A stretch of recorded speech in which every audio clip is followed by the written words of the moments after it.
Episode of Notoriously Opinionated. This is unscripted and unfiltered. It's your man, Scrap the Film Guru.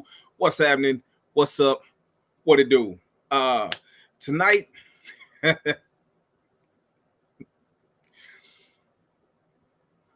mean, it is what it is, right? It just period. It just is what it is tonight. You know, we still talking about mental health in the Black community, but we're gonna talk about what are some of the things that we feel are the detriments in the Black community in regards to our mental health. I mean, I'm hoping we can get this in an hour with this panel. I doubt it, but like we're gonna try not to be on here all night, but on this topic, for real, we could be. We talking about what are the detriments, what are the things that we feel are detriments to our mental wellness, you know, as my guy Cecil say, in the Black community, right? This is what we talking about. So I mean, it's like this to me. Um, and don't lie. And all you know, whether you a real gangster, toy gangster, so-called gangster, you know, whatever it is you is or was or want to be, uh, you gotta keep it a buck. Like uh, if you grew up anywhere around the Star Wars era, you can't tell me that at some point in time in your life you did not try to move something with the force. Like you didn't, you can't tell me that one at least once in your life you didn't do it. You at least didn't try. Like you at least tried to move a rock, a pen, something. You try to use the force. You know what I'm saying? And for some reason it didn't work. That's part of like how I look at what some of the detriments are uh in the mental wellness in the Black community. We don't know why the damn force ain't working. We just know it ain't working, you know.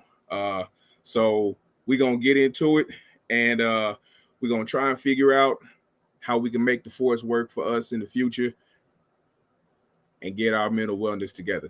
Tonight on Notoriously Opinionated. Let's go.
What's up, fellas? What up? Uh, so let me see if I can get everybody's name on this piece. Nope. Yep. All right, man. Number one, I'm gonna do it like Cecil always do it, man. How was y'all day? How y'all doing today, man? Like, uh, is it anything pressing? Like anything y'all want to talk about? Uh, anything that you know? I had a busy day, so if y'all want me to start, man, look, uh, I ain't gonna get the details, but my day was crazy, you know, and and it just is what it is, man. How was y'all day today? That was very like Nah, I mean, so it's really the gesture, for real, because you know, and I'm gonna tell you in all seriousness, I'm gonna tell you why I'm doing it like that, right? Because I thought about how I felt of a couple of weeks ago. We get on before the show, and we politic about life. We politic about the show. But the very first thing Cecil do, man, how was y'all day? You know, how y'all? Everybody good? How was your day? And I'm just reflecting on how I felt. How I felt every time that man do it. You know what I'm saying? Every time he asks us, "How was our day? How we feel?" I'm like, all right, it's cool that somebody is asking about how your day is in earnest. You know what I'm saying? That's like serotonin. You know, uh, so that's why I'm doing it. You know what I'm saying? Because I'm just wondering if y'all are getting the same. Thanks for asking, bro. You know what I'm saying? Because everybody don't care about how my day was. You know, and they definitely don't care enough to ask. So that's why I'm asking. I had a good day. Um, you know, actually get the chance to be home for once instead of in the chapel of our illustrious Children's Mercy Hospital. So we have my daughter's home. She actually just told me to turn the sound down on my volume because it's too loud. So yeah, we're doing great. Outside of that, man, had some meetings, getting back into the office, and just kind of getting acclimated to what we can do in community. So no, I appreciate you asking. I appreciate yeah. Uh, Mustafa, how was your day, brother? It was pretty productive. I learned a couple things today, or at least one thing today. But for the most part, I mean, it was productive. It was great. I mean, the weather was kind of brisk outside there for a minute, windy, but it was a productive day. On that, before we get to my dear brother Numsi, um, here's the thing about that. I told people, I'm like, man, this is marching Missouri. We are liable to get all the weather in a month, all of it. We liable to go through summer, winter, spring, and fall through this whole month. I said, as a matter of fact, this is Missouri. We liable to get it all in a day before the month is up. And sure enough, here come today. Like we got all the weather. Like this morning, it was summer. It was like 80 degrees outside when I. It was hot outside this morning. Then it slowly started shifting to fall. I mean to spring. It went to fall. Then it went to winter. You know what I'm saying? So that's where we at. All right, Johnny, how was your day today, brother? My day started off at City Hall.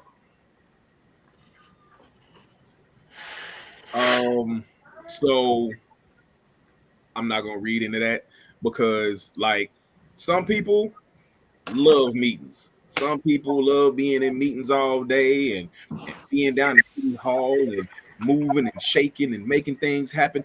Uh, so you got to kind of qualify. I think if you work at City Hall, maybe because you're getting a paycheck. Uh, Okay.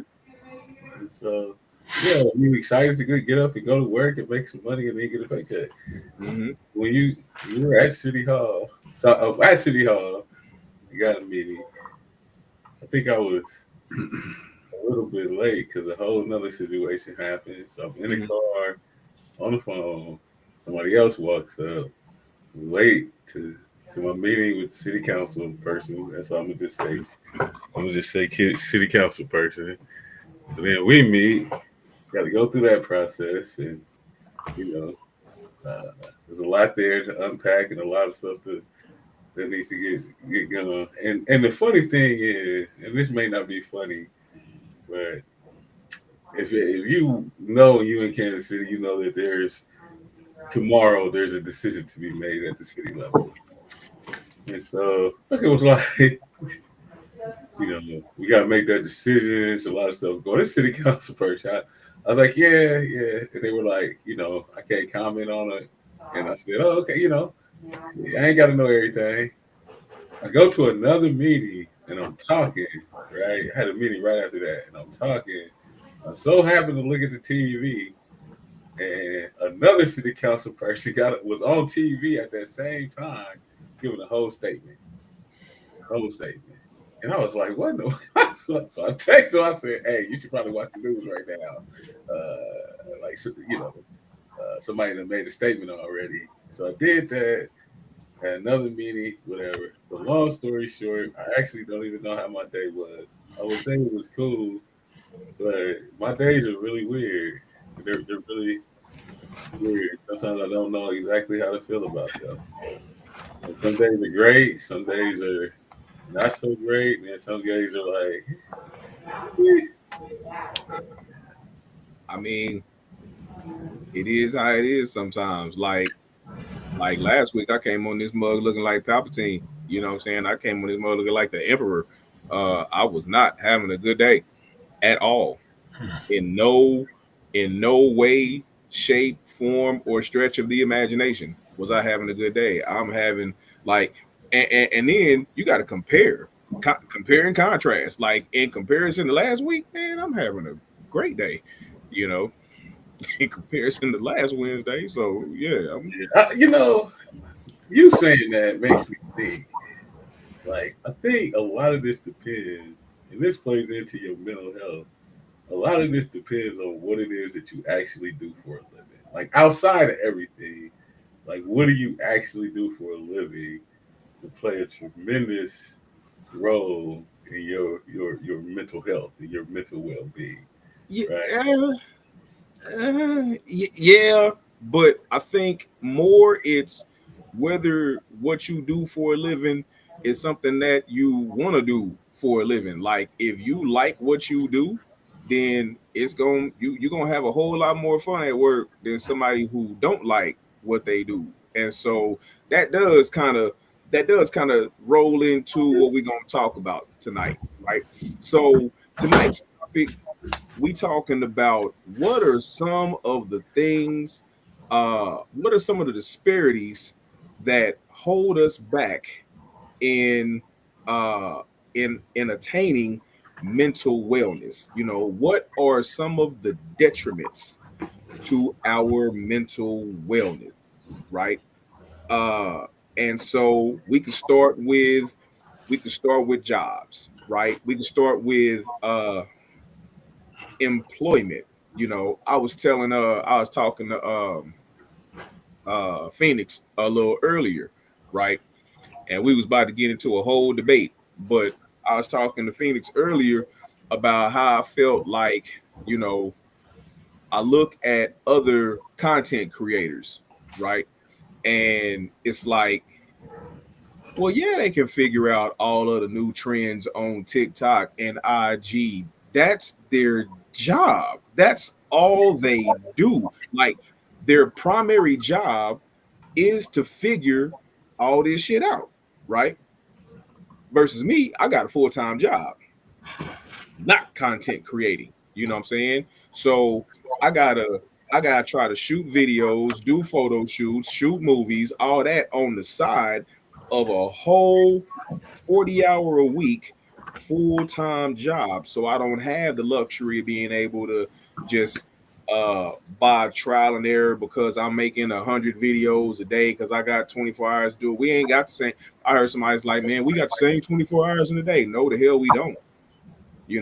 My 24 hours in my day is a whole lot different than some other people's 24 hours in their day, uh so we can kick it off with employment, man. How y'all feel about uh employment, the lack thereof being one of the detriments that causes a lack of mental illness or that is not contributing to our mental wellness.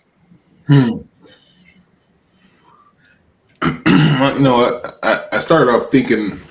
I was telling Johnny when you stepped away. I started off thinking about this question, and even when it comes to employment, I think this plays into it. I like there's an exercise that I do when it comes to this, where I literally would ask somebody, like, what do you think you need? And I would usually give a number to it. Like, employment is in this. So I'm gonna be like, hey, give me 3, 5, 10 things that you think you need. And then I'd slow down and I'd say, hold up, I'm gonna restate the question. What are X number of things you think that you need? Like what you think you need. And I was like, write them down, put them on paper. Usually employment, money, the usual stuff that a person thinks that they need. I need money. So here I'll revert the question. So when it comes to employment, like, what do you need to stay employed, or what is it that you think you need when it comes to employment? Because you're gonna end up talking about other stuff. You're gonna end up talking about money. You're gonna talk about purpose. You end up talking about staying busy. Like, there's all that wraps into it. So the whole purpose of asking this question is, if you look at Maslow's hierarchy of needs, you get your answer. You get your answer as far as employment when it comes to basic needs and social needs. Because a lot of times when we work, we have camaraderie with the people we work with. That's what call them coworkers. But that socialization is also necessary in some jobs, and some jobs it's not there. So it varies from person to person when you ask that question, especially when it comes to employment. Because some people think hustle, elect, that might be your employment. Right. Yeah. I'm just, kicking off that conversation just in the aspect of, like, when thinking about employment, it kind of goes both ways, because there ain't enough jobs out here. We already know there ain't enough jobs out here. There ain't enough black jobs out here. I'll just even put it even more so than that. There's not a lot of black jobs. What's a black job? I wonder, what is a black job? What's a black job? Yeah, what is a black Johnny? What's a black job? I'm not even gonna go there. You know what they mean when they say black jobs, just like they say Latino jobs. Like, and we'll all say stuff like, they'll say like, "Hey, they taking all the jobs," and I'll say, "I ain't about to go do that." So they're not taking my job. Okay, but I'm being serious right now. Like, I really don't know what a black job is. Like, I know what they mean when they say Latino jobs. I know what they say when they mean, say, Vietnamese jobs. You know what I'm saying? They talking about barbers. They talking about women who do hair. They talking about janitors. They talking about cooks. They talking about, not talking about Fortune 500 CEOs or anything like that. Okay. About healthcare workers like CNAs, service industry stuff. They're not. Yeah, that's what they mean when they say black jobs. Okay. Yeah. Jobs that are more focused on trade or things where it doesn't require real intellectual ability. Yeah, I mean that's what they mean. That's when they mean black jobs. But I say that in context, because even when it comes to those jobs in which have been more or less stereotypically categorized for blacks, there ain't them either. But I'm just saying in a limited capacity. But also when we talk about employment, the concept of entrepreneurship, when we talk about detriments to mental health, we're also talking about how do I put this? When we talk about employment, we talk about detriments to mental health. We're talking about the types of employment in which we interact with. And I'm not just talking about just having like a quote unquote shitty job. I'm talking about shitty policies, inability, turnover, poor toxic work environments, things that don't work towards us, as that's not really takes into consideration of the people that are being hired. So when we talk about employment and we talk about the type of employment, and if it's a detriment to our mental health, if you are kind of put into a box or more or less being told that you are only able to have them black jobs, it's going to affect your mental health, because it automatically affects your own sense of worth. So yeah.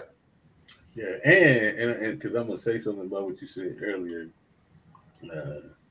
like it's good to be able to do things that you love, right? But I'm gonna tell you, Like I get up every day, and I'm just gonna talk about myself, and I'll probably drag Cecil into it too, because we some of our work cross. We do a lot of different work together, and sometimes. So do we do things that we love? Absolutely. Does that turn into a fucking nightmare? Absolutely. Does it keep you up at night? Absolutely. Is there always a problem? Absolutely. When you got people calling like, "Hey Johnny, I don't know what to do. I just kicked in the door and found my partner dead under some water," or you want to call and somebody's brains is on the wall, like that is detrimental. Or on the flip side, so you're dealing with that type of stuff. Then you're dealing with the politics of what it is that you want to accomplish, and that is so.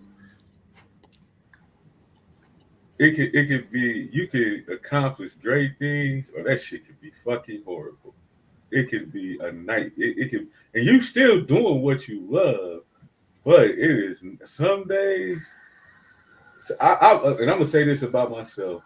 Um, you know, some days I'm like, I could quit doing this shit, go get a corporate job, go move to Overland Park, and be good. Like in those days, in those moments, when I am trying my best to help the community of Kansas City. Anybody who knows me knows I do my best to help the community, but that help comes with so many impediments and so much hatred and so much misunderstanding, so much. It is so difficult to provide basic help that maybe your purpose and your passion, it is difficult to help people out here. And it really plays a role on your mental health. I never day drunk until I start doing what I do now. Never. I always thought, listen, and no offense to nobody out here. Yeah, I always please. thought if you had a drink and the sun was out, you was an alcoholic. I was like, man, you drinking during the day, man. You gotta be. Man, I started. It was noon one day, and I'm in a meeting or something. It was a horrible day. They get there, they like, Johnny, you want to drink? Hell yeah, we drinking in the daytime, man. And I start drinking during the daytime. And I ain't saying I'm a lush and I get, but there are days when I will have a drink in the middle of the day. I'll be like, man, it's 6 o'clock somewhere. So I'm gonna order and I order a Long Island iced tea. Hey, that's an old excuse. That's one of them. It's 6 o'clock somewhere. Hey, bro, listen. Some days, like I done went to homicide scenes, all kind of stuff, man. Some days, man, it's like some days you wonder what the hell people do. Like, man, what the hell is going on? I It's mean, and unfortunately it's like, we live in Kansas City. You know what I'm saying? We live in Kansas City, and it's kind of jacked up that has a certain negative and violent connotation to it. You know what I'm saying? But it's like somebody got shot in Kansas City, Missouri. In further news, water wet. You know, I mean that's kind of where we at right now. And I was in a meeting today, and it was we was talking about we was trying to figure out like what program we want to implement, and they trying to get all these grants and get this money and implement these programs, and they want to implement programs that deal with like substance abuse in youth, and smoking cigarettes and vapes and all that. I'm not knocking none of that. All that's cool, right? But the other option was talking about uh violence prevention, conflict resolution, social emotional growth and wellness. And I'm like, y'all realize we live in Kansas City, Missouri, right? Why are we not all in agreement to this one? You know what I'm saying? Like, and I just maybe it's me. no, listen, me and Cecil some of our current responsibilities is to work with people so they don't kill other people. Yeah, Literally. that's it. Literally. That literally. And when you do that and interacting with people, it's simply trying to get them not to kill other people. Like it's do you want to help people? Is that your absolutely? It is very difficult. Very, very difficult to You get. remember where I used to work, right? I know. Yeah, I did that.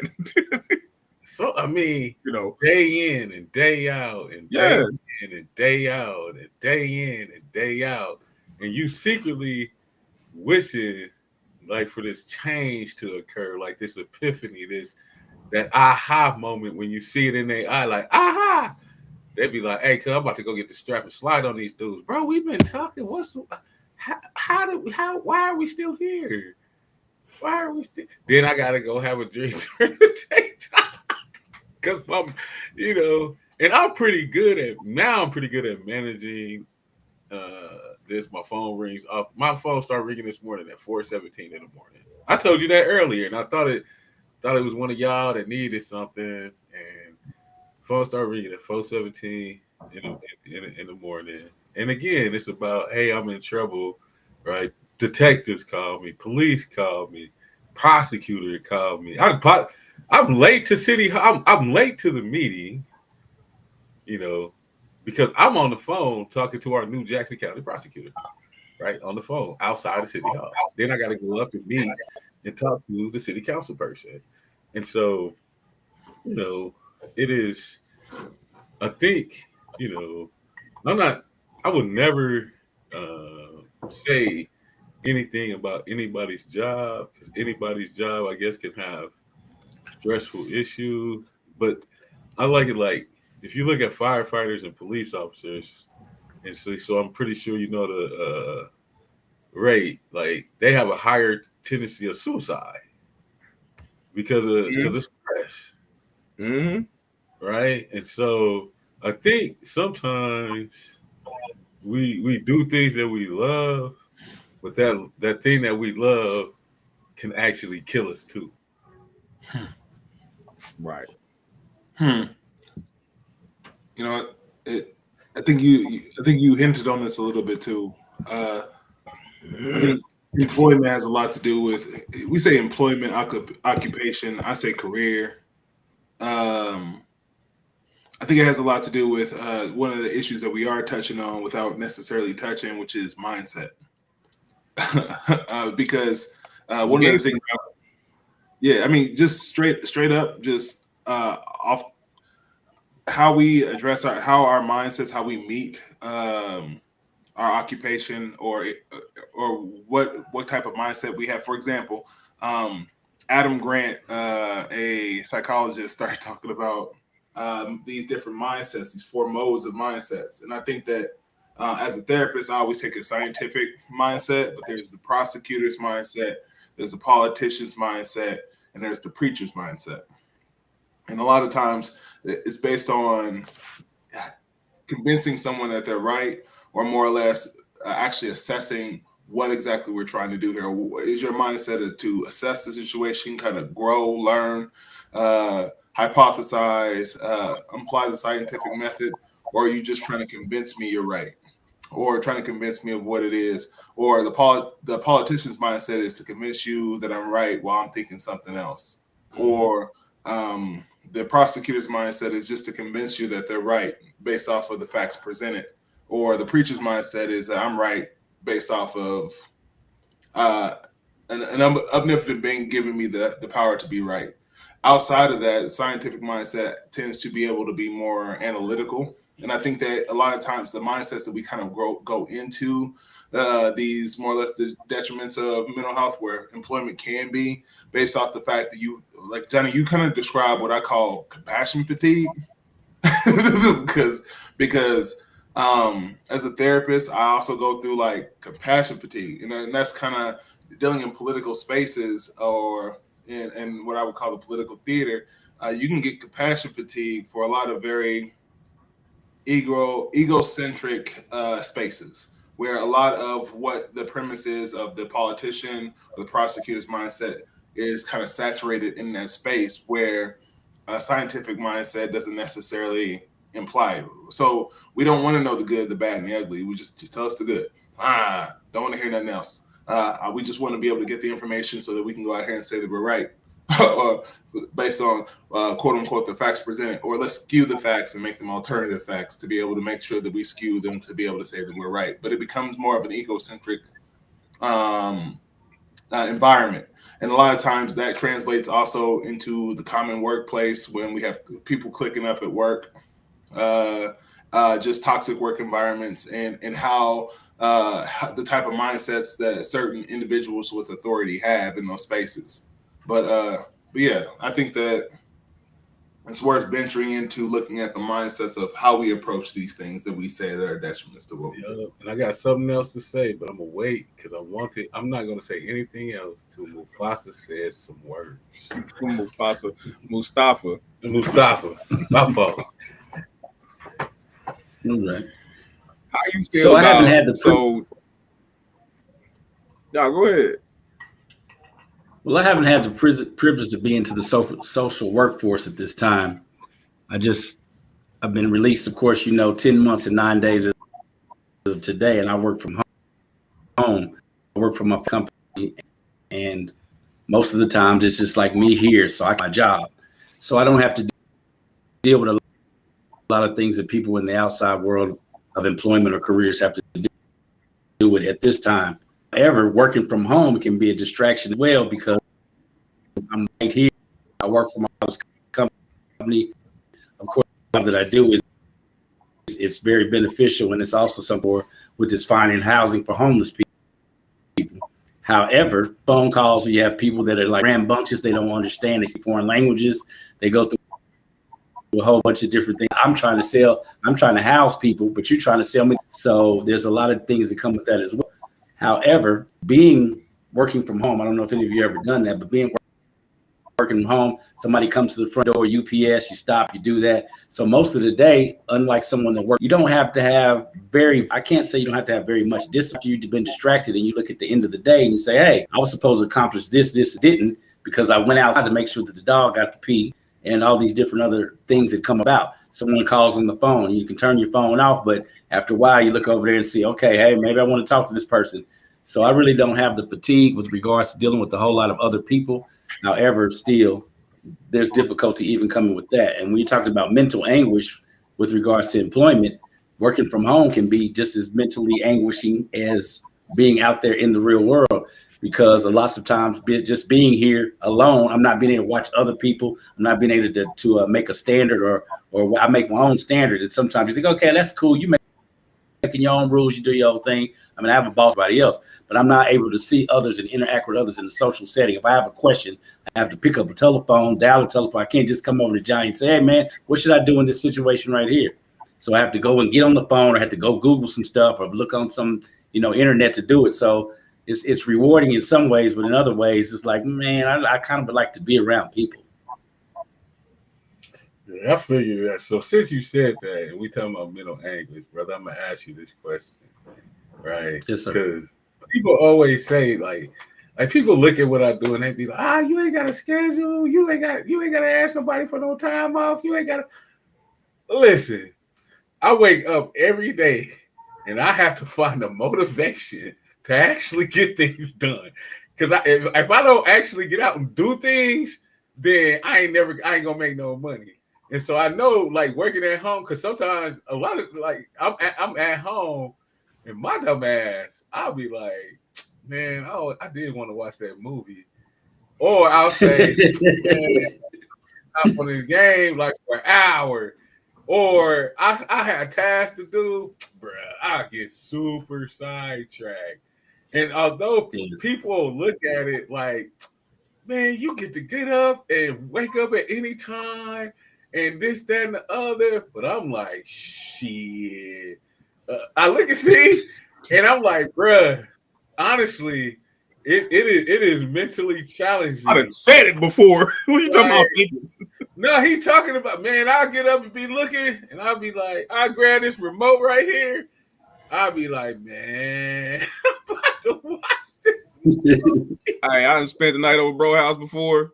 I'm up at like 7, 8 o'clock in the morning. This fool still sleep, right? I'm like, I done woke up at it is 11. going on 11. He is still not up. What is going on here? I know, and from the outside, people always say stuff like that, like, bro, you just, and I'm like, man, like, literally, though, it's still a struggle. Like, it still causes mental anguish, like, even sitting at home, like, doing that. So, do you find that? Like, I'm not alone in this, right? Like, No. you find that too? No, no, sir. Yes. See, so all right, so I know for me, I actually have had I dream about days like that. So it's like for me, no, for real, like I for real want to be a full-time filmmaker, a full-time content creator, a full-time community activist. Like that's what I would want to do instead of being confined. You know what I'm saying?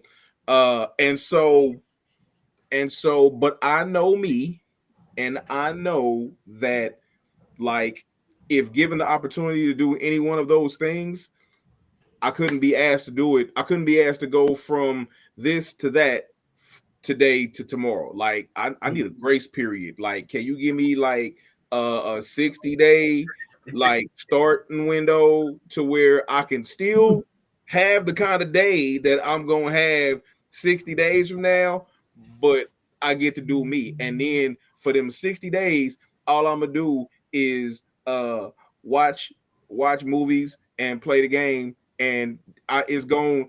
But I'm saying this in all seriousness. Like I'm gonna get sick of it.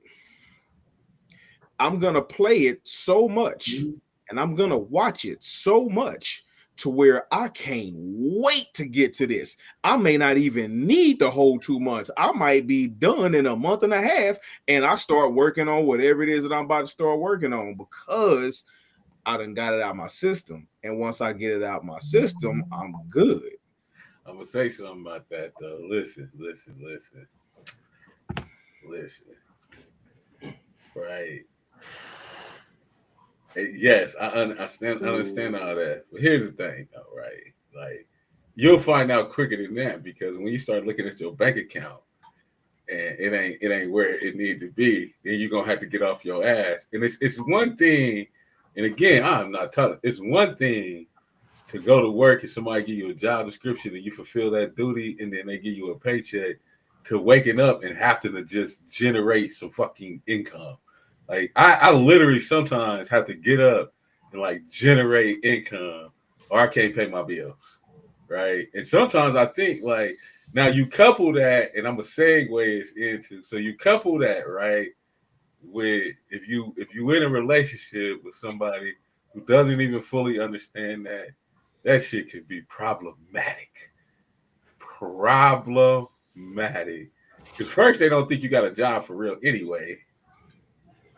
Then they start asking all these weird ass. Then they don't understand shit. So you constantly explain it. No, I work. I don't have motherfuckers ask me, "Do you still sell drugs?"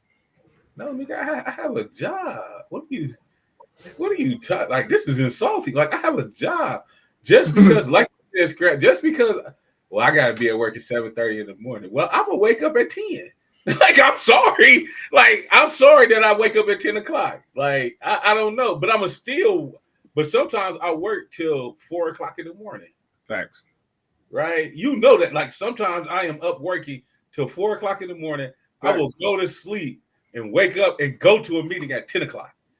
Like so, it's you got to take the good with the bad. But then if you in messed up relationships with people and you trying to build something and make this money and thinking about legacy and your purpose, and then you with somebody who you constantly arguing with and fighting with and doing all this bullshit, like that shit could get ugly real quick. Real quick. So let's transition.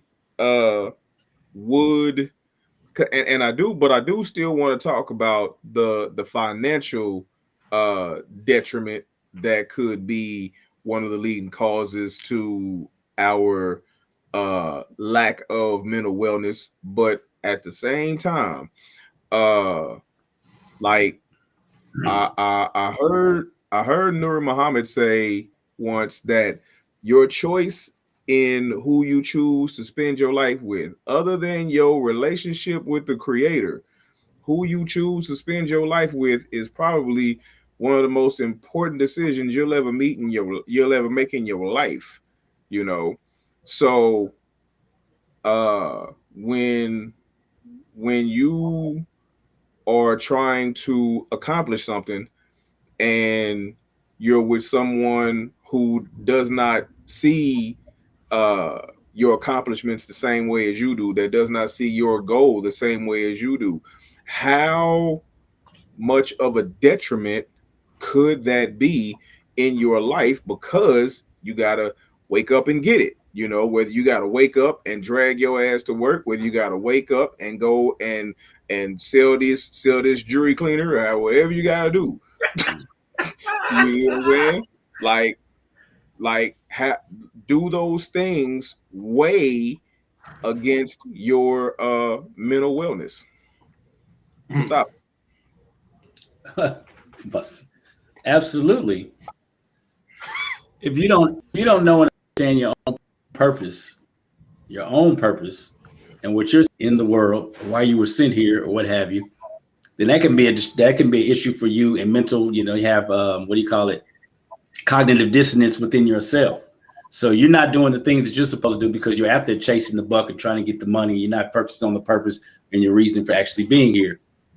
So then you couple that with the person that doesn't know anything about the vision, doesn't know anything about what you're trying to do, doesn't care pretty much about anything that you're trying to do. So that can cause a double issue. You have an issue. So then when you finally do decide, okay, now I know who I am. I've studied myself enough. I know who I am. I know what I'm supposed to do. And then you have a person that's like, well, I ain't really into that part of stuff. I'm not that deep into that. I don't really care too much about that. I just love you.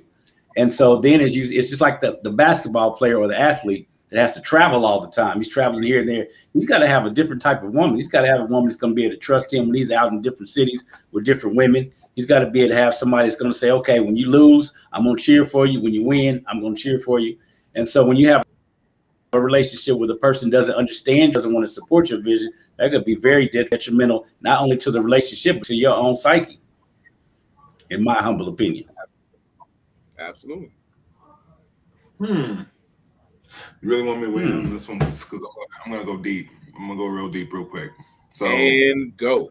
All right, so Gabor Matai talks about this. He talks about two things. He talks about two essential needs that people need in order they're essential. One of them is attachment. Attachment is the connection that we have with each other. Human beings need attachment. Like I think I said this before, if all four of us were in a room and we were all 3 years old and all the resources were put around us to be able to fend for ourselves, we wouldn't make it because of the fact that we don't have the secure attachment to someone, to an adult or someone to be able to meet that essential need. In other words, like we're not born with the availability to do all this on our own. So within the first month to 2 years, a lot of that attachment is established. If you actually look at the relationships that people have with their parents, you can see the relationships that they have with people when they grow up, because often they copy and paste the same attachment in which they got from their parents. That being said, the second essential need in which that's been provided is for authenticity. The availability to say what you mean what you say, be who you are, speak to your purpose, your goals, and who you are. But oftentimes, again, with our first attachment, when we have those who have avoided parents who have avoided attachment, anxious attachment, or disorganized attachment, that literally is the first person to deny our authenticity. It comes in little subtle little ways. Oh, get up, you fine. You didn't hurt yourself. Yeah, I did. I bumped my head. It hurts. That's why I'm crying. Nah, you good. Get up. Boy, quit all that. That it's subtle, it's small, but it's still denying someone's authenticity, telling them what they feel, what they felt, but that we don't feel that. Okay. So what happens when you get into relationships older? Where's your picker? How do you like if you it becomes second nature for you to actually feel the feelings that you have, therefore it becomes a detriment to the relationships you do have because you're used to someone denying your authenticity or you denying it now yourself. And then you start talking about the attachments in which you have, which are mostly disorganized. If you grew up with a parent with disorganized attachment, you were dealing with something, what I call a dilemma, where the same person who is your safety is your source of fear. So when you find people getting connected with those who put off in the relationship or the other person at risk, it kind of states what's happening. Like, oh, he's scary. I like him. but I'm being serious. Like he out here mean in these streets. But I like being on his side now. The idea of that is based off of disorganized attachment. Someone giving, someone asking for something while pushing someone away. We used to call it reactive attachment disorder because it's reactive. It's like, oh, I love you, go away. I hate you, come here. But these two essential needs, often in conflict with one another, is what exacerbates the most of the detriments that we have when it comes to mental wellness. Because of the fact that if you're denied your authenticity, then it becomes second nature for you to feel like yourself to begin with, which leads to all the to mental illness, to substance use, to all the things that cause us issue to begin with. So yeah, that's it. Wow. Yeah. So the you're not hurt and coming with yeah, I really am. Like I just fell off my bike and fell all the way down the street on a hill and I rolled. And yeah, I'm hurt. Yeah, you should be. You should be. I'm hurt. Yeah, I can't just, get up and dust myself off and act like I'm not hurt. Yeah, But man, and then you go into a relationship with that mindset. Oh my goodness, that's how when you talk about gaslighting and people's distorted reality, trying to make you understand this reality that's non-existent despite the facts, right? And that is one of the ways that when people grow up, like Susan, when you grow up with those particular type of parents, then you grow up with this distorted sense of self and then reality. And the same thing that your parents do. And we often tell people, I ain't trying to be like my parent. And you really like this motherfucker. just like You just like this motherfucker. And you copied and pasted their behavior. Like, and then you go off and you do this. And then it's fine. You may find commonality with other people who do the same thing.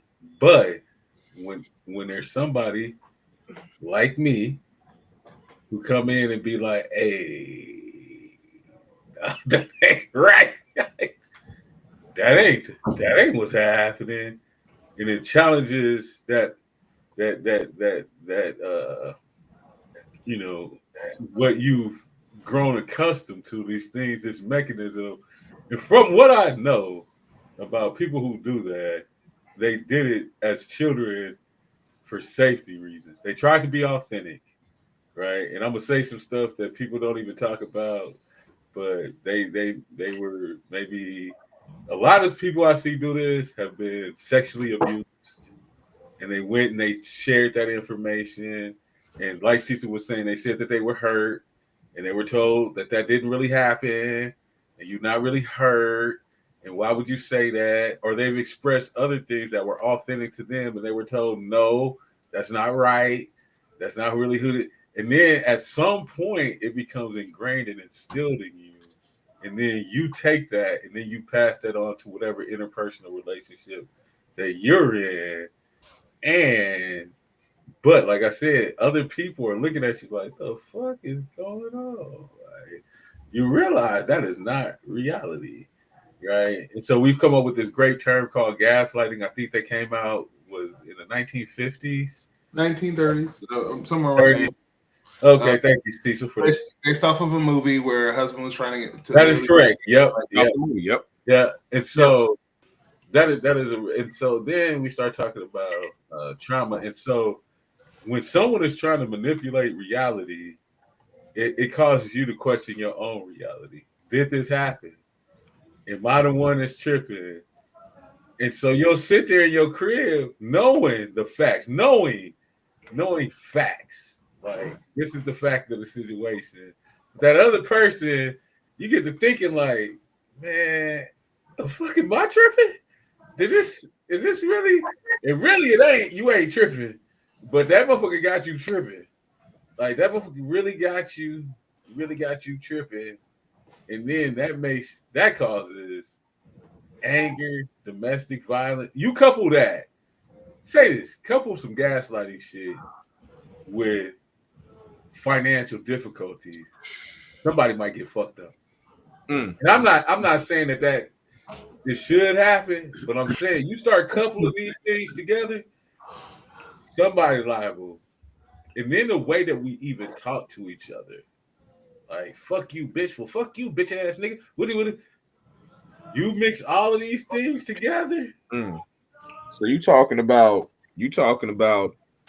a lack of proper and respectful communication, a disparity of funds, and what would be the third part? So lack of proper respectful communication, a disparity of funds, and I would call that, because I think what Cecil was talking about, lack of autonomy.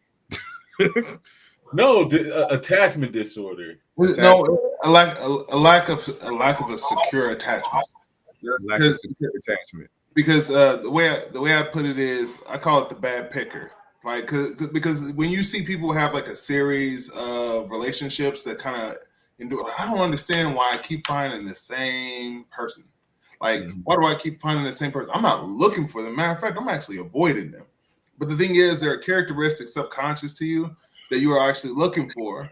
And this kind of ties in also too with the authenticity piece, because the actual denial of someone's authenticity is that is the gaslighting portion of it. Like, in other words, the first person to gaslight you was your parent, not because they wanted to, not because they weren't trying to. It's because they didn't do it on purpose. I'm a parent right now, and I'm gonna tell, like, hey, Alan, you're going too far, doing too much. You going even that is still denying authenticity. For her, it's this big. It is. It's like, no, you don't understand. I'm frustrated. It's like Johnny heard her being frustrated earlier on the phone. She wasn't having it. But for me to come in and go, okay, it's not that deep. You're going too far. Like, I'm telling her that what she's feeling is not real. But to her, that's her world's coming apart. And it doesn't, but I can either soothe and try to meet her where she's at, or I could just say, you're in denial. Like, deny. And oftentimes, if she was to grow up, she's going to find a dude that denies her authenticity, tells her what she believes is not really real. When you didn't see them text messages, you didn't see them at all. Like, matter of fact, I don't even know what you're talking about. And then to be able to sit there and go, well, who else has done this to me?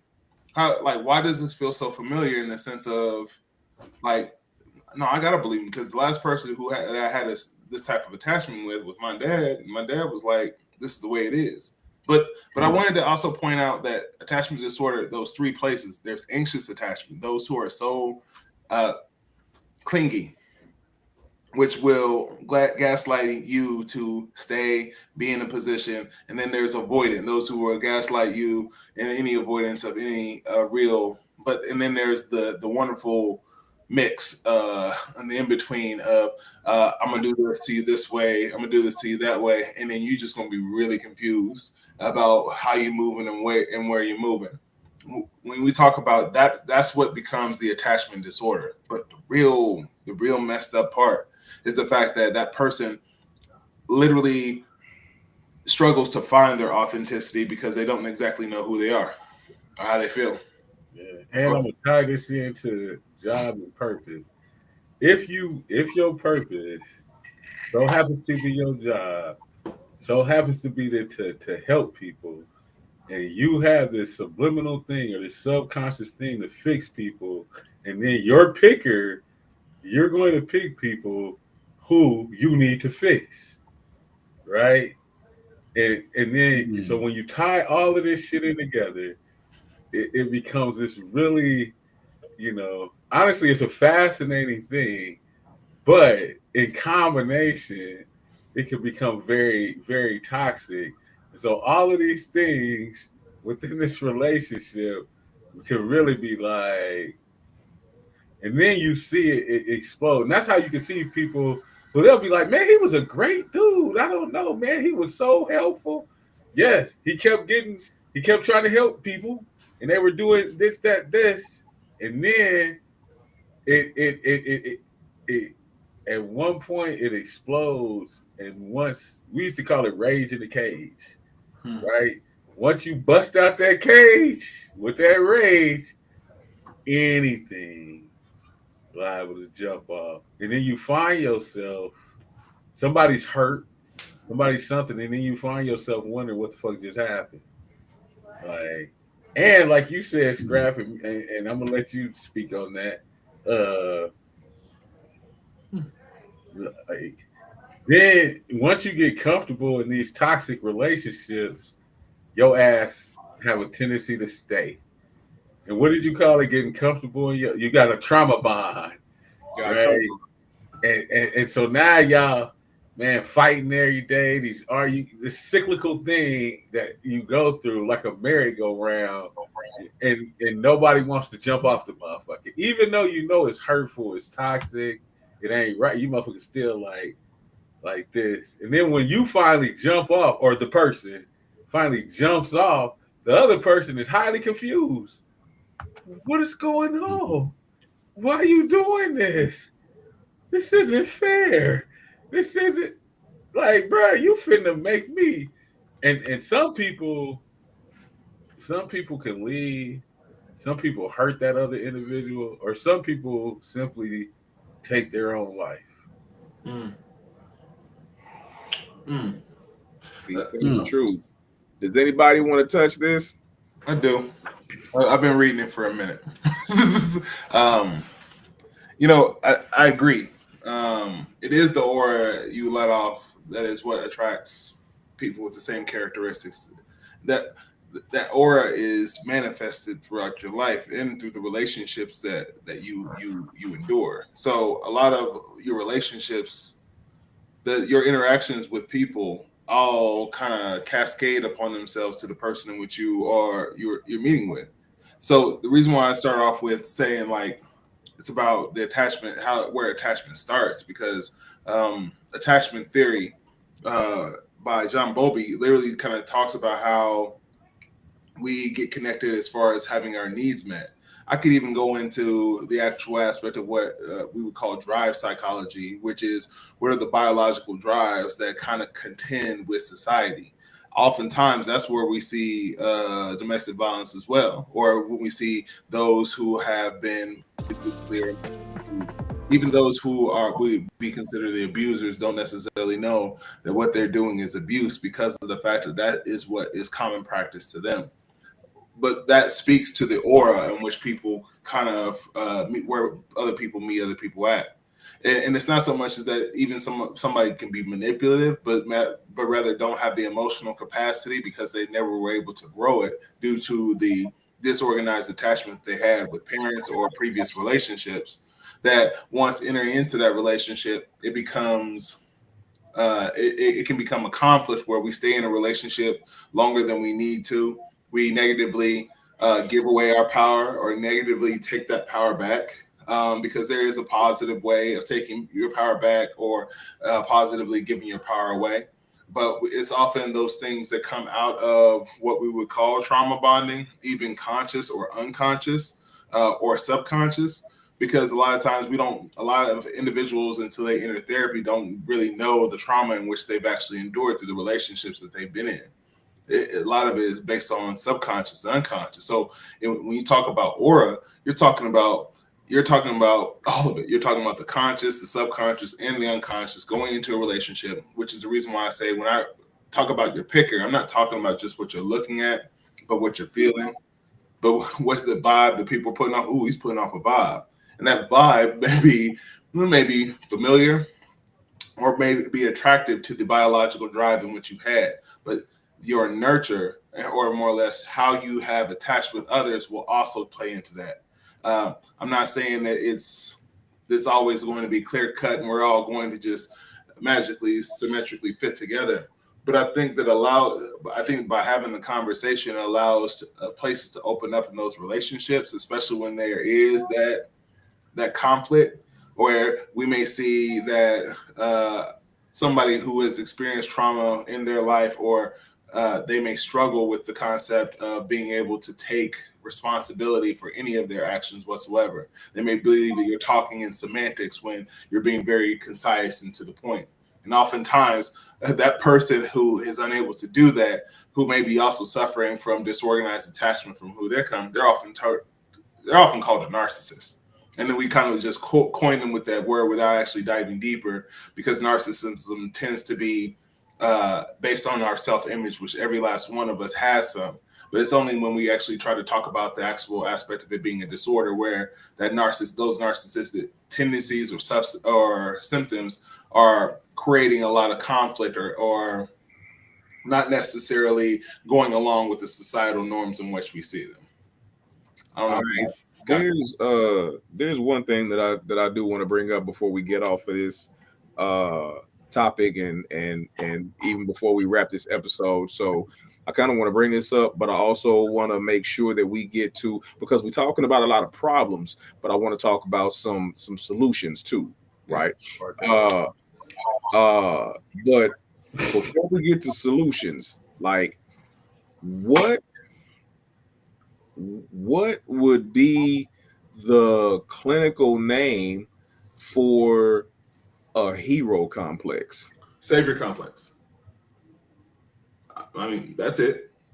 Okay. That's it. So here's what I've noticed firsthand and what I've seen in other people. So I got a hero complex, right? I got a savior complex, I believe.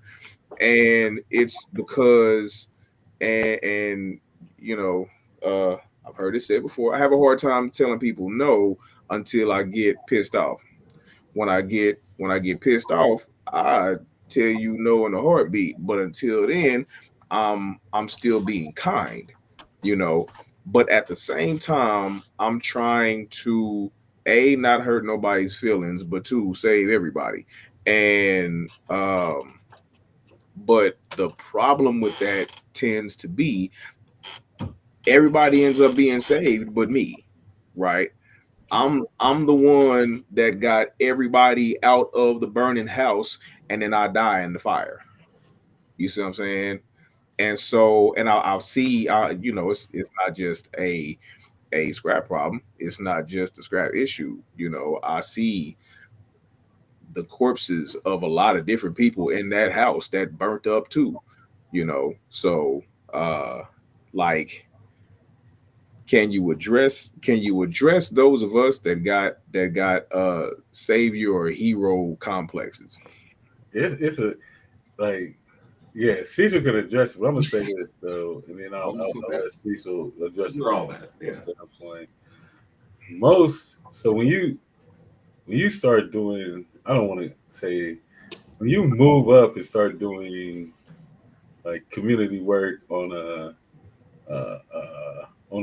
different type of level with organizations that have a tremendous amount of resources, you will find that a majority of that is based on savior. We call it saviorism, right? And so there is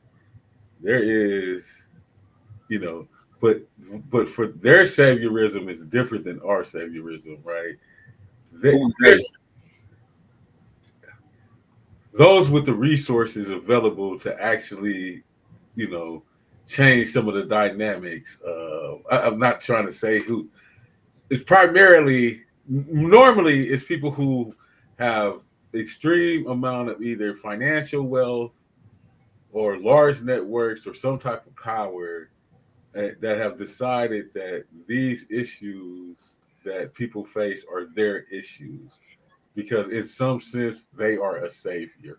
I'm not going to say who these people are because I'm going to toss So that's not. But it's the same thing. It's just on a different level.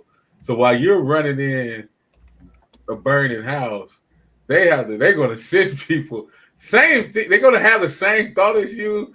They just going to have.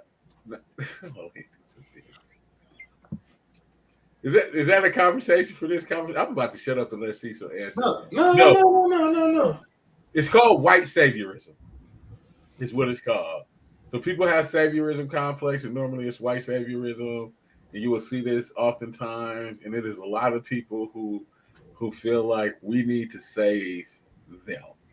We need to save them or save them from themselves, right? We need to come in and we need to save. Oh my God, look at them over there. We need to save them, and we in turn who have been through traumatic experiences, we try to save other people ourselves. Like you went through something, I went through something.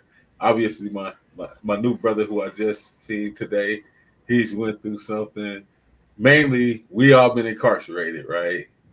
And so when we look at other people, brothers and sisters who've been incarcerated, we want to save them from being incarcerated. Like we want to save you. Right? If you've been harmed, like somebody I got shot in the head, when people have a gun, I try to say, I don't want to see you shot in the head. I don't want you to feel the same thing. I want to save you, right? I tried to save my ex. It didn't turn out well. But I tried to save her because I have a savior complex, man. And I think that's more prolific in our society, depending on who you ask. But a lot of saviorism doesn't come from us at all. It's directed toward us. It don't come from us. Do you know what the central focus of saviorism is? It's cultural competency. Cultural competence. See, like this is what I mean by cultural competence. And I also see the question, and I want to get back to that. But like the cultural competency, I would often utilize this conversation about saviorism to talk about two types of helpers: those who strongly lean into cultural competency. In other words, they know a lot about the culture, therefore this is how they're helping. They've learned enough about the culture. They may have been involved in the culture. They may even be a part of the culture. They may be adjacent to the culture. They may have seen something happen to the culture. Oh my gosh, they want to learn as much as they can so they can do more than they can, right? That's to be, and they feel that they're competent. They have enough information to be able to step into a situation to be able to help somebody.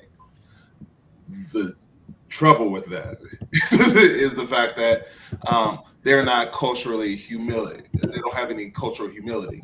So this is what I'm talking about when we talk about helpers and we talk about the savior complex or the Messiah complex. That it's based on the idea that you are competent enough to be able to actually do the thing, to do the thing that we said that we're here to do. I got shot in the head, therefore I want to save people to be shot in the head. Do you feel you have a lot of competency around that, or are you humility, or do you have humility around it? No, I've been shot in the head, but every situation is unique. I don't know what you've gone through, but I'm gonna be here to kind of guide you through the process.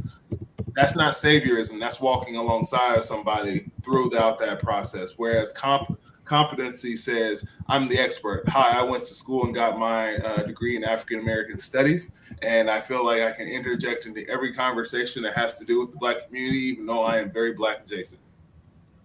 So a lot of times when we talk about saviorism, or we're talking about those who are necessarily in the work, who do want to see a better outcome for those people, but they also have a savior does not have humility. They feel like they have competence. They feel like they have enough information to be able to solve for the problem in which the person is going through. Humility is saying that I know I'm not going to solve for everybody, but I am here to help, which kind of gets rid of that savior complex. The one thing I will go back and I will say this, as far as to answer the question, have any of you men ever attracted the same woman in different women? I'm gonna say yes. I'm gonna say yes heavily. I'm gonna say oftentimes it is not revealed until later on in the relationship that oh man, you sound like, look like, act like, make sense like person beforehand. A lot of times the reason why that happens is because that person does not process any of the changes or the reoccurrences that happened in the relationship before. We just pop into another relationship. So I will say yes, and that's partially due to being attracted to the same character because you didn't process the last relationship you were in to know where I was in that relationship. No, I'm just hopping from this. Oh man, she was crazy. Why don't you go ahead and mute yourself, see? So I don't want to hear nothing else you got to say, sir. I'm just here to be able to provide that information. I love you now. I don't want to hear this situation. I mean, but that's what it is.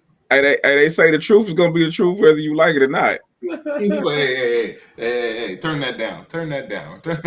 It's getting too loud with that one. All right, let's get to some solutions. You know what I'm saying? Let's get to some solutions, right? So, what are some solutions to how? That's some water. Stay hydrated, brother. Stay hydrated. Yes. Stay hydrated, brother. Yes, sir. Stay hydrated. Yes, sir. You don't need that. So what are some solutions like? And I don't mean what are solutions to necessarily.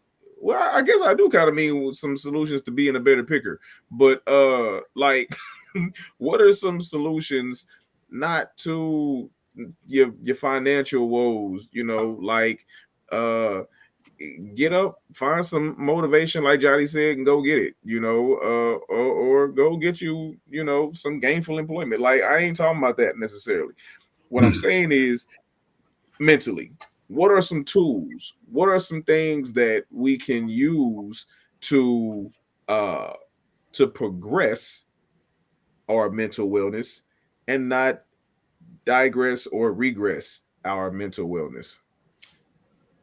That was like 4 questions in one. Wasn't it? Look. I mean, it's a lot. It's like a meatball that got different stuff in it.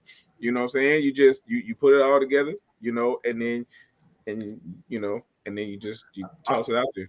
I often start by telling people that at the point where you are seeing change, you understand the change that you want to make, but you're not necessarily talking to anybody about it.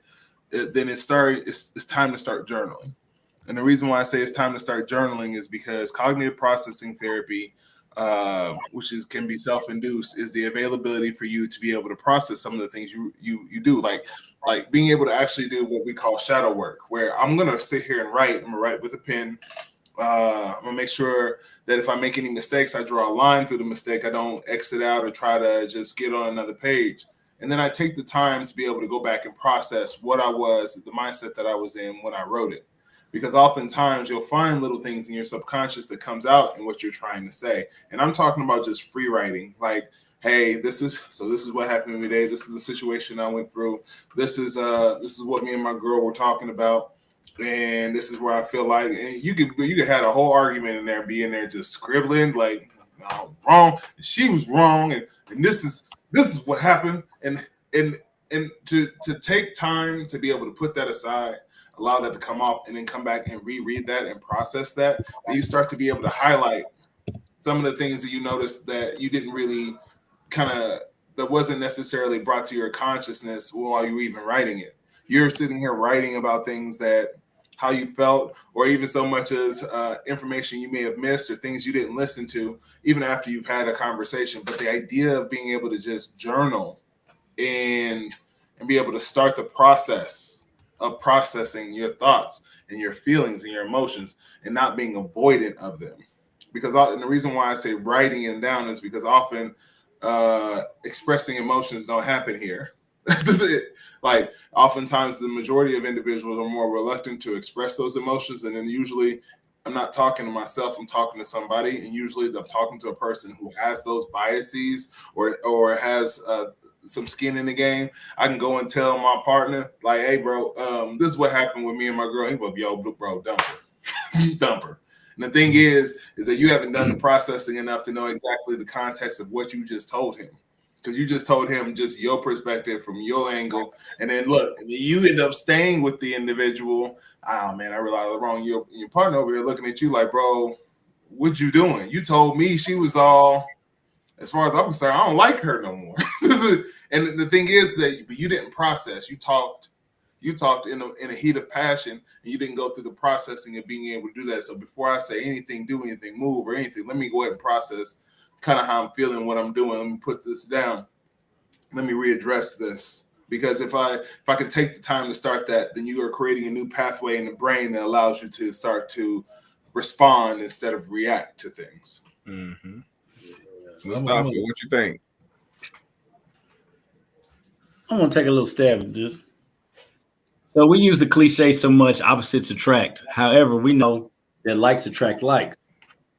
So when you're talking about dealing with relationships with women, I think that first off starts with yourself. Because many times we sit and we look at we say, man, she's a bad bee. I got to get down. She do this, she that. This is what you're attracted to. So you asking for chaos. You say, I want this chaotic person in my life. And then when she gets into your life and causes chaos, now you're mad. So if we're talking about attraction and laws of attraction, we attract that which we think about the most. So if you're thinking about sex the most and you get a sexual chick and then she goes out and sleeps with your best friend, then you can't really be mad at I can't say you can't be mad at your best friend, but this is what you attracted. This is what you like. Now, maybe on the surface, I want a good woman, I want a cool chick. But when we speak out and we say these bees all the time, this bee, what can you attract other than that? The other part of that is, communication. Communication. We have to understand the way the women think, and we have to understand the way the men think. You have to pretty much know your role. So we know that men, our thing is about respect more so than love. From a woman's perspective, it's about love so more so than respect. So then we know that they usually sometimes, most times, many times, and you can correct me if I'm incorrect, in the clinical aspects of things, but they usually start with emotions, logic. We start with logic and then go to emotion. With that being the case, I don't know about now these days. I've met some really emotional men. I've coined a phrase called sensitive gangsters. You know what I'm saying? I've seen some of the hardest dudes to be the most sensitive people in the world and willing to kill you in a heartbeat for nothing. So sensitive gangsters has become a thing. Maybe they're what I understand about the situation is there has to be balance, and the balance can only come from communication. I'm saying this my way and you're saying this your way, and then we're not getting some kind of balance within those two things, it's never going to work. But also when the brother's talking about authenticity, many times how we do, we put on our best front, we put on our best theme when we're trying to attract a woman. We got everything, we're doing it this way, and then she finds out later all the stuff that you put on the table wasn't real. So now you got to deal with her being upset with you and being disappointed at you for not being real. Now you mad at her for being upset with you for not being real. And so now you're trying to be real again. And one thing I've learned about women is the way you start off sometimes has to be the way you end. You can't start off gangster and then get soft in the middle, and you come off soft and try to get gangster in the end. So there's a lot of the stuff that goes with this dynamic. But the final thing I want to say is relationships, whether it's with your homeboys or what have you, especially with the woman, it's an investment. How much are you willing to invest in this relationship? Because a lot of times we see, hey, 5 months in, it wasn't what it was in the beginning. I don't really like it no more. I'm ready. So are you willing to grow with this person? Because even if it's just a person that you're saying is not necessarily the one, she's not the one, but she's the one that's the one right now. She's the one that I'm with right now. How much are you willing to invest in that? Because if you want to grow, if you want to invest in yourself to be better, then you should want to bring her with you, and vice versa. When she's taking the lead in some situations that she's trying to grow to be better, then you have to take hey, in this situation right here, I'm going to fall back and I'm going to pay attention to your example, and I'm going to try to make this thing work from your perspective. But it's about, give and take. So, we already heard this situation where people say, I'm going to get 50%, I'm going to get 50%. We've heard this whole cliche situation. Well, sometimes she's giving the 70, you have to get a 30. Sometimes she might give 10, and you might give 90. So it's not about, well, I got to give, but you give whatever. Another thing I've learned about us, particularly men, sometimes I think we just want pretty homeboys.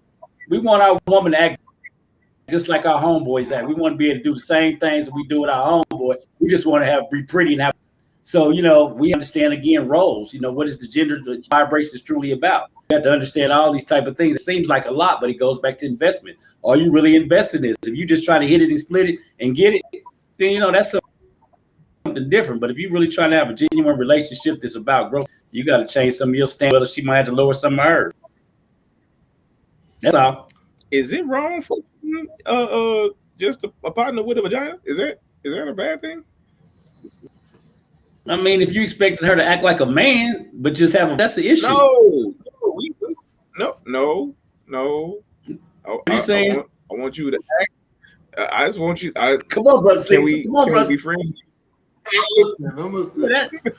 ain't talking about that. You know what I'm talking about. Well, I do.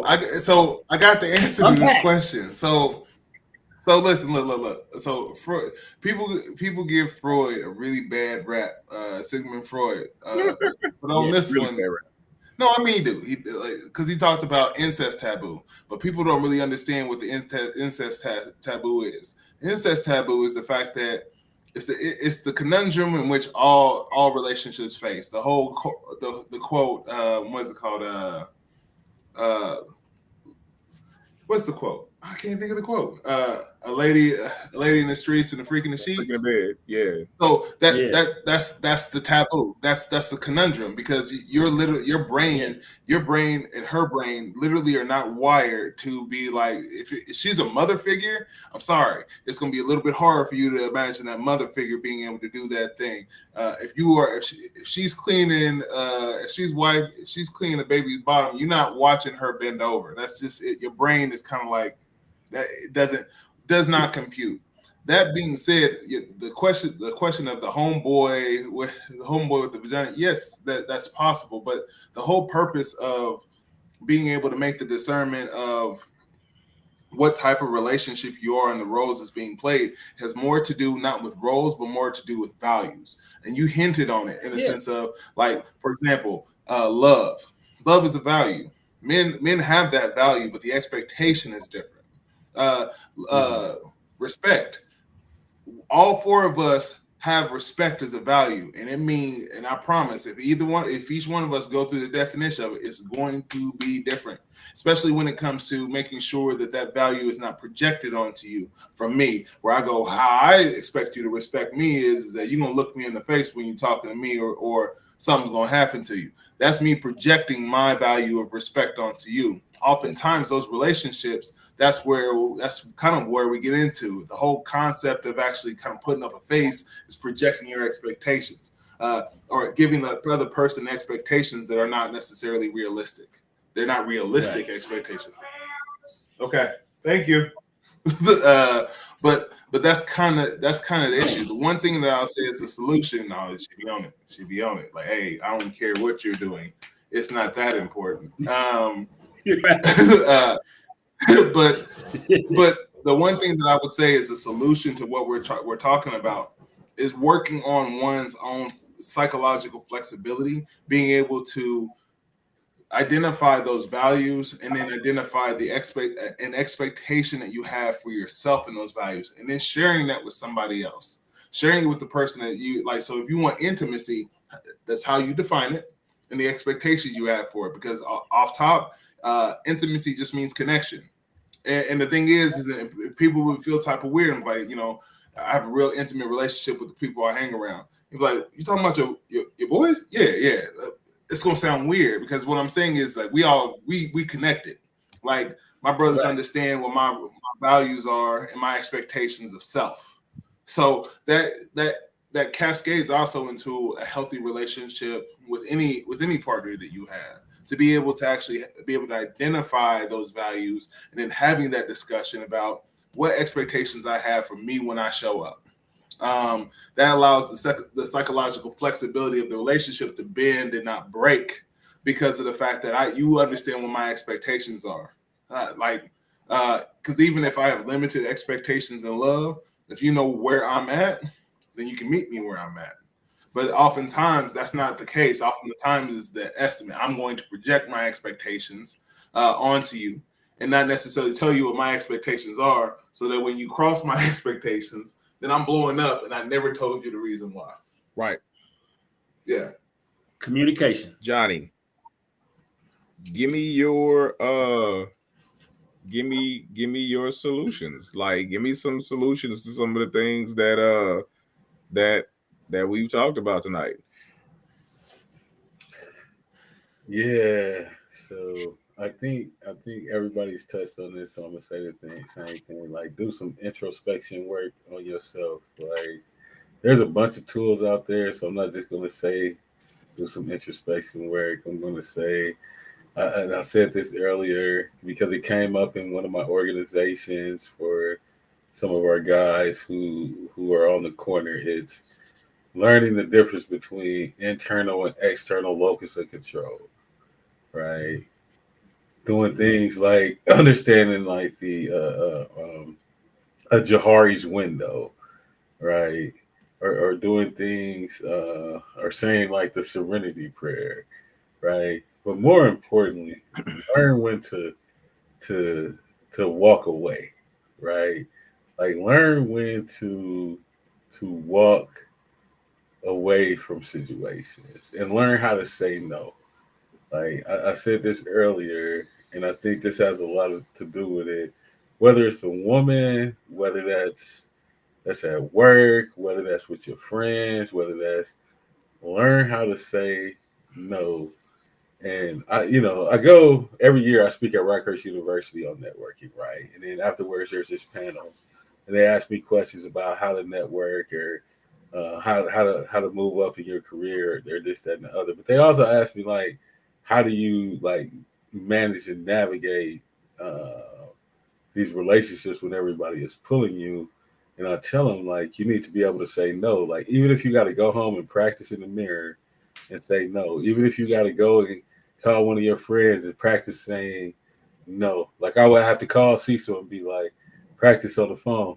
No, no, no, no.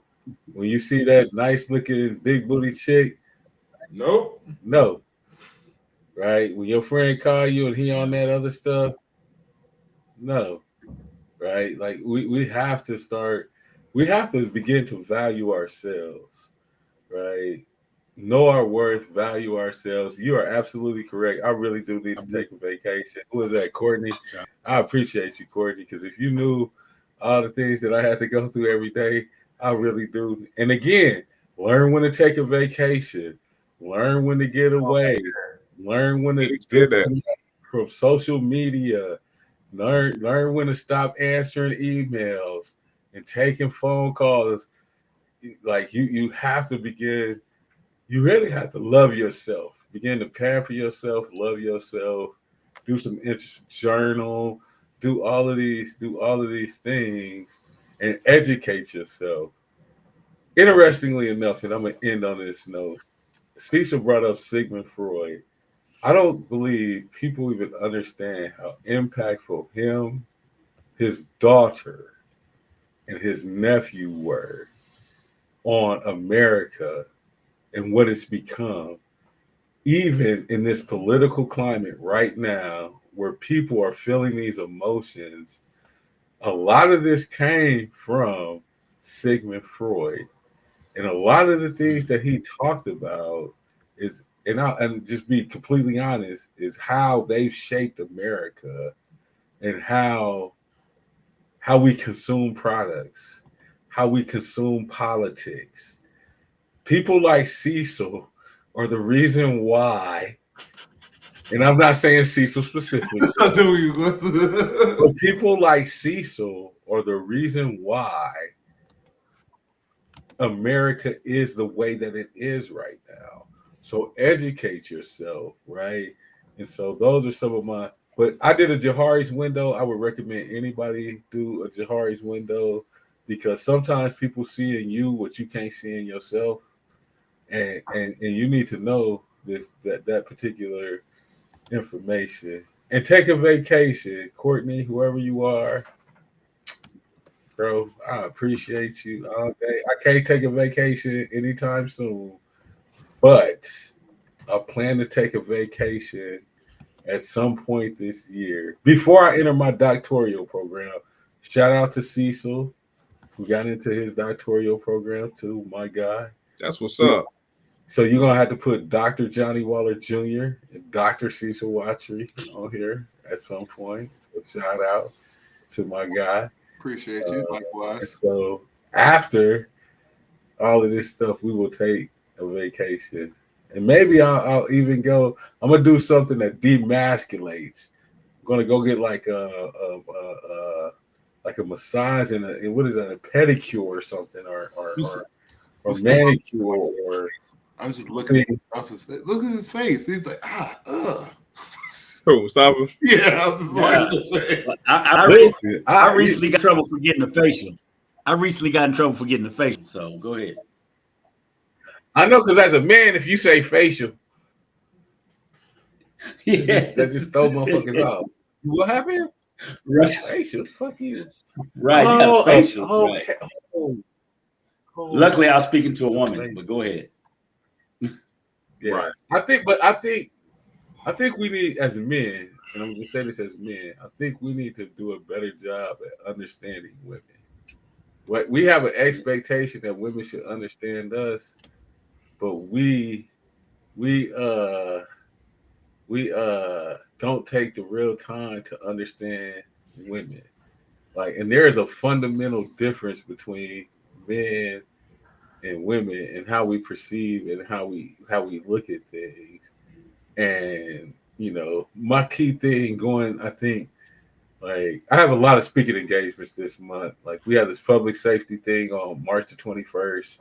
Matter of fact, anybody watching, there's Kansas City Public Safety Symposium. It's March the 21st. I'll be there.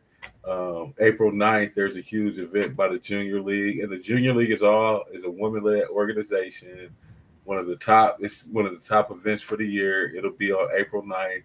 And then KU is having a thing on violence on that same day, and I'll be speaking at both of them. Oh fuck, I gotta speak tomorrow, don't I? Oh shit. We don't know. Oh, I'm sorry, I got so sidetracked. No, I got to speak at UMKC in the morning. Anywho, we should really take the time to understand each other, and I think. Me and Cecil, since last year, we have this saying, and this is the last thing I'm going to say. We have started using the term, seek to understand, right? And so I think if we did a lot more seeking to understand, we would be in a lot better position. I love that. I've been using that for quite some time, but I go ahead and end it. Seek to understand instead of seeking to be understood. Because I'm one that has always valued understanding a thing than being understood. I don't care if you understand me. It is what it is. If you do or you don't. My little tips, would be this all I got. My little tips would be this. For quite some time, shout out to my guy KP, man, because it's something he said years and years ago. And I don't know if it was KP or if it was Buddha. I don't know which one of them said it, but he said, not the Buddha, this the cat we know named Buddha. He said, man, rule number one is care.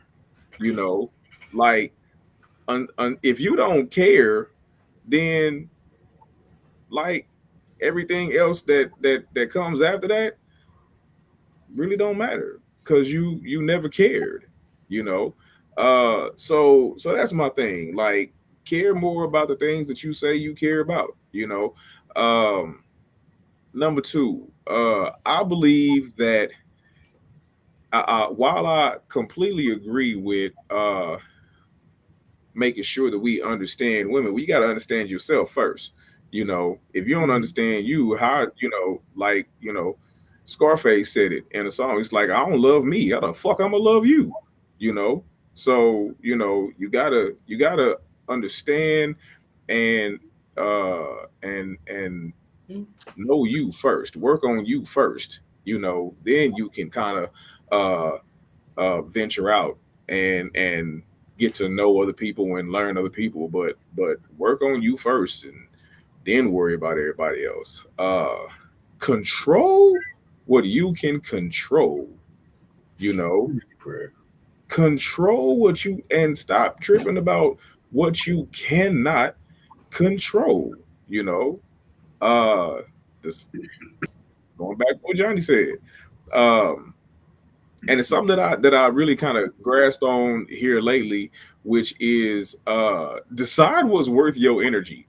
You know what I'm saying? Like if it's not worth your energy to if you're not gaining something by realizing what you lost, whether it's money, a woman, or whatever it is, man, I'm not making this amount of money, man, I'm not doing this, man, my girl, my this, my that. If it's not worth the energy, focus on something that is, you know. And this is my PSA. I need to look directly at the this is my PSA to all the women right now, right? Any woman watching this is my PSA to you.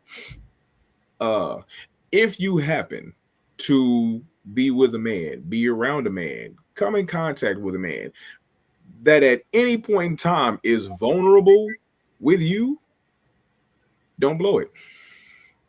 Don't Please don't blow it, because please don't use that man's opening up to you or his vulnerability with you against him, because you will find yourself being put on anywhere from a 2 to 5 year probation. You will be on a probationary period. You will no longer receive the real him. You dig? You will receive what do they call it? The like what they call it when you meet somebody in the street, your representative. You will then be degraded to dealing with his representative for the next 2 to 5 years, or until you prove yourself worthy again. Please don't do it twice. Please don't do it. Please don't do it twice. Because then it will be, you will see what a lot of major league outfielders see when home run hitters come up to the plate and hit a home run, his back. You know, when you see outfielders chasing a ball that a home run hitter just hit, all you see is they back. You see the numbers on the back of their jersey going that away. That's what you're gonna see. So uh so that's all I got. That's it. Hey, as always, I appreciate all y'all for coming on the show tonight. Man, hold on. We gotta I didn't see this one. But we got Courtney massages. I seen that I know because she commented on some stuff that I get it. She didn't tell me to take a vacation without self-care is I think her point is saying self-care. I understand that, but I'm gonna say that I'm gonna make this real quick, and I'm gonna say this to Courtney. I really do want to do all that stuff, and maybe I have an issue with having way too much stuff on my plate and not really, like, I ain't even gonna lie, I don't manage things probably the way that I should, and so sometimes I'm gonna say this, and you wouldn't normally, somebody in my position or occupies the space that I occupy never says this. Sometimes even I get overwhelmed with all of the things that's happening, and I do not care for myself the way that I should. And that plays a dramatic role sometimes sometimes, and I need to stop, I need to figure this out myself, right? Sometimes I completely check the fuck out and go do something that and not like do something reckless. I mean, I would just spend hours like playing a game or doing, even when I know there's stuff I should, even when I would just things become so overwhelming sometimes. I just completely check the fuck out. Now I'm gonna tell you what, I believe that she may be talking about the fact that just you're more machismo men will look at oh, he got a massage. Oh, he got a facial. Oh, he got a pedicure. Oh, he got a manicure. Oh, that's feminine. You know, so I think that's kind of the realm that I think she's talking about. You know, the Yeah, fact because I said that earlier about him getting yeah, a lot of fellas will feminize a lot of those things. Is like, oh, women get facials. Oh, women get pedicures and manicures and massages and stuff. And so it's like to not really Yeah, I thought the same thing. That's what I said when I said to him. Yeah. Like, he said facial. I had to be like, nigga, you get a facial. Somebody got me a massage thing for my family got me a massage thing for Christmas. Nigga, I looked at that shit. I was like, what the fuck I look like getting a massage? Nigga, I'm a gangster. Then I went to the massage.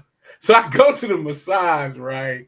And I'm very uncomfortable. Very uncomfortable. They like, take your shirt off. I said, take my shirt off for what? What we doing?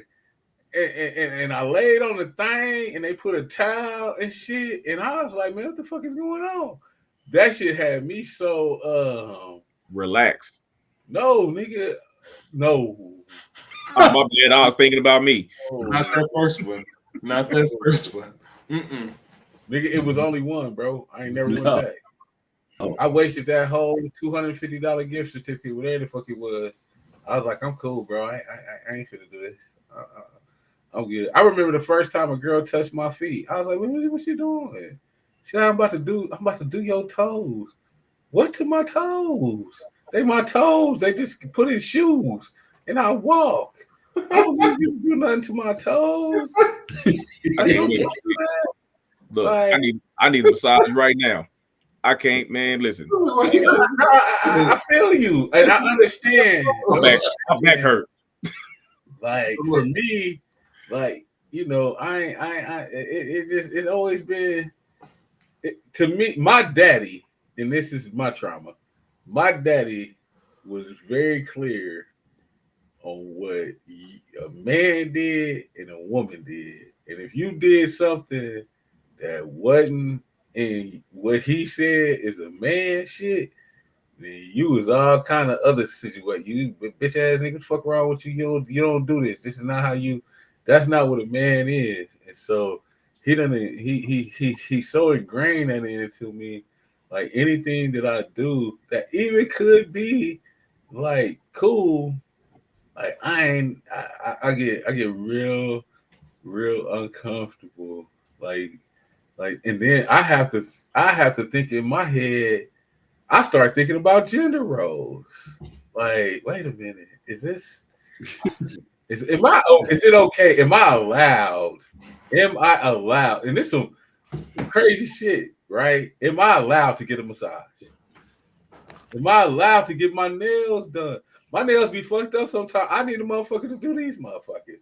Am I allowed to get my nails done? Am I allowed to get my feet done? Listen, this is the last shit I'm gonna say. You might have to, because I got clowned, man. I'm with my ex. Scrap, you know who I'm talking about. I watched one of them Calgon take me away shit. Nigga, I wanted some bubbles and all of that shit. This motherfucker, nigga, you done shot me. How you taking a bubble bath? Nigga, I felt so bad. Bitch, I don't even want the bubbles.